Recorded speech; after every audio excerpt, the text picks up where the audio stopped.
चला तर मंडळी, हे तुम्हाला मिठाई आठवती का? ही आपल्या शाळेबाहेर 2 रुपयाला मिळायची.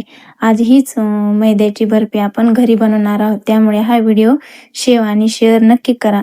मी इथे 1 वाटी तूप घेतले आणि ज्या वाटीने आपण तूप घेतले त्याच वाटीने 2 वाटी मैदा घ्यायचा आणि त्यामध्ये तो भाजून घ्यायचा. कलर येईपर्यंत नाही भाजायचा, असा मीडियममध्येच भाजून घ्यायचा. नंतर त्याच वाटीने 1 वाटी साखर आणि 2 इलायची मिक्सर वाटा बारीक करून त्यामध्ये पिठी साखर ॲड करायची आणि ॲड केल्यानंतर ते बॅटर एका डब्याला तूप लावून ते बॅटर त्यामध्ये टाकायचं आणि सेट होण्यासाठी 1 ते 1.5 तास फ्रीजमध्ये ठेवायचं.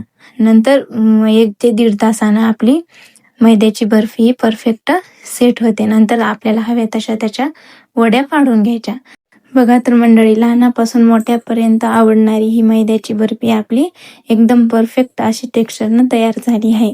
त्यामुळे हा व्हिडिओ तुम्हाला आवडला असेल तर व्हिडिओला नक्की लाईक करा आणि चॅनलला नक्की सबस्क्राईब करा.